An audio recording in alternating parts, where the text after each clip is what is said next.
ஏதோ ஒரு சின்ன வேலை பார்த்துட்டு ஒரு சாதாரண பணியில் இருக்கக்கூடிய பிள்ளையாக இருக்கலாம்.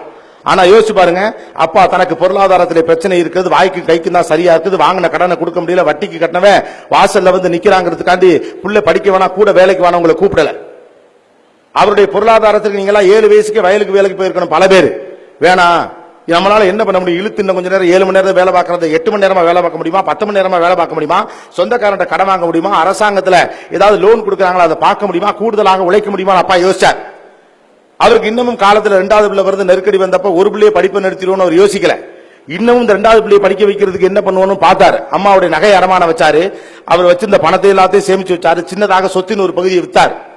என் பிள்ளைகளை இன்ஜினியர் ஆக்கி பார்க்க, டாக்டர் ஆக்கி பார்க்க, அல்லது ஒரு ஆடிட்டர் ஆக்கி பார்க்க, ஒரு நல்ல மனுஷன் ஆக்கி பார்க்க, ஒரு பதவியில் உட்கார்ந்து வச்சு அழகு பார்க்க என்னிடம் என்னவெல்லாம் இருந்தது என்பதை தான் உங்கள் தந்தை கணக்கு போட்டார். என்னவெல்லாம் இல்லை என்று கணக்கு போட்டிருந்தால் நீங்கள் இங்கே இல்லை. நம்ம தந்தைகிட்ட நம்ம கத்துக்க வேண்டிய விஷயம் அதுதான். என் மகனை ஆளாக்கி பார்க்க, என் மகளை ஆளாக்கி பார்க்க என்கிட்ட என்னவெல்லாம் இருக்குன்னு பார்த்தார். என்னோட உழைப்பு இருக்கிறது, கூடுதலாக உழைக்கிறேன். இதோ உதவிக்கு வருவதற்கு ஒரு சொந்தக்காரர் இருக்கான், அவன்கிட்ட கொஞ்சம் காசு வாங்கிக்கிறேன், அதை திரும்ப கடனாக கொடுக்கிறேன். நான் உழைப்பது மட்டுமல்லாமல் என்னுடைய மனைவியும் உழைக்க சொல்லுகிறேன். என்னுடைய 3 வேளை சாப்பாடுல இருந்து 1 வேளை சாப்பாட்டை நான் இறுக்கி பிடிக்கிறேன். 2 சட்டை வாங்குற இடத்துல 1 சட்டை வாங்குறேன், ஆப்பிள் பழம் வாங்குற இடத்துல வாழைப்பழம் வாங்குறேன்னு எப்படி யோசார்? உங்கள் மீது இருக்கக்கூடிய பிரியம், அதே பிரியம் உங்கள் பெற்றோர்கள் மீது உங்களுக்கு இருக்கும் என்றால் படியுங்கள், அவ்வளவுதான். அதே பிரியம் உங்கள் பெற்றோர்கள் மீது உங்களுக்கு இருக்கும்னா, 2 ஆப்பிள் ஒரு வீட்டுல இருக்கு அல்லது 1 ஆப்பிள் இருக்குன்னா, அழுகிய ஆப்பிளையே எடுத்து சாப்பிடுகிற அப்பாக்களின் தியாகத்திற்கு முன்னால் நீங்கள் படிச்சு என்ன படிக்காம என்ன? வீட்டுல என்னையா கவனிச்சிருங்களா உங்க அப்பாக்களை?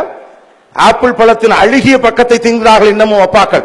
நல்ல பக்கம் என் பிள்ளைக்கு வேணும் நினைக்கக்கூடிய அப்பா உலகத்துல நம்ம ஊர்ல மட்டும் இருக்கான். அவன் தியாகத்திற்கு முன்னால் உங்கள் அறிவெல்லாம் சும்மா ஒண்ணு கிடையாது. It is a reciprocation.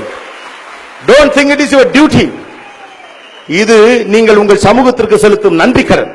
நீங்கள் நண்புக்கு படிப்பு என்பது வேலை தேடும் ஏற்பாடு அல்ல.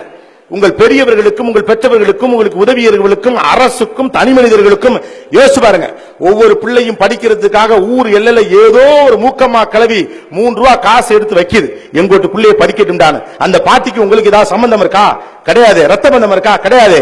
என் புள்ள படிக்கட்டும்னு சொன்ன அந்த மூக்குத்தி போட்ட பாட்டிக்கு நீங்க பேரன்னா, அந்த பாட்டியை காப்பாற்றுறது உங்க பொறுப்பு தான். It is your responsibility to safeguard this society. This is a high time for you to give thanks to the society. இந்த சமூகத்திற்கு நன்றி தெரிவிப்பதற்கான காலகட்டமாக இதை பாருங்கள். எத்தனை அவமானங்களை உங்கள் தந்தை சந்தித்திருப்பார், எத்தனை அவமானங்களை உங்கள் தாய் கடந்திருப்பார்.